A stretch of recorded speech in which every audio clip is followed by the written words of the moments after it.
வணக்கம் மக்களே. நீங்க ரீசெண்டா டிராபிக் செலான் எஸ்எம்எஸ் ஸ்கேம் பத்தி கேள்விப்பட்டிருக்கீங்களா?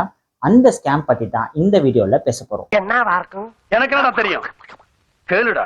Welcome to the scam episode number 2. ஆரம்பிக்கலாங்களா? ஃபியூ வீக்ஸ் முன்னாடி எனக்கு ஒரு எஸ்எம்எஸ் வந்துச்சு. அதாவது நீங்க டிராபிக் வயலேட் பண்ணிட்டீங்க அப்படின்னு சொல்லிட்டு நான் என்னோட வண்டி நம்பர் போட்டு செலான் பே பண்ணீங்கன்னு சொல்லிட்டு ஒரு லிங்க் அனுப்பிச்சிருந்தாங்க. இதுல என்ன பிரச்சனைனா, நான் ஒரு வாரமா வண்டியை எடுக்கலங்க. அப்ப எப்படி? ஏன் திமுங்களா? எப்படி? அதான் முதல்ல நானும் யோசிக்கிறேன். இதுல ஒரு மிகப்பெரிய நல்ல விஷயம் என்னன்னா, நம்ம ஏர்டெல் அண்ணன் இது ஒரு ஸ்பேம் மெசேஜ் அப்படின்னு மெசேஜ்ல பெருசா போட்டே அனுப்பிச்சிட்டாரு. நல்லா இருப்படா போடா. ஸோ அதை பார்த்தோன்னா அப்பாடா இது ஸ்பேம் மெசேஜ் தான் அப்படின்னு நினச்சி நான் ஒரு ஸ்க்ரீன்ஷாட் எடுத்துட்டு அந்த எஸ்எம்எஸ் நான் டிலீட் பண்ணிட்டேன். இந்த இன்சிடென்ட் நடந்ததுக்கு அப்புறம் நான் சோஷியல் மீடியாவில் சில நியூஸ்லாம் பார்க்குறேன். இந்த மாதிரி எஸ்எம்எஸ் வந்து நிறைய பேருக்கு வந்திருக்கு.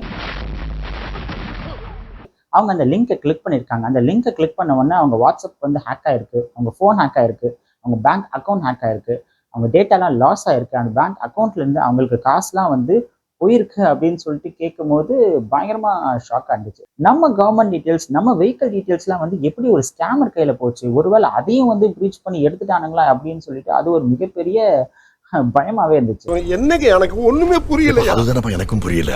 ஸோ மக்களே, இந்த மாதிரி ஃபியூச்சர்ல உங்களுக்கு ஏதாவது எஸ்எம்எஸ் வருது அப்படின்னா அது ஒரிஜினலா ஸ்பேம் மெசேஜான்னு சொல்லிட்டு உங்களுக்கு மிகப்பெரிய டவுட் வந்துச்சுன்னா கண்டிப்பா அந்த மெசேஜ்ல இருக்க லிங்கை எதையுமே கிளிக் பண்ணிடாதீங்க.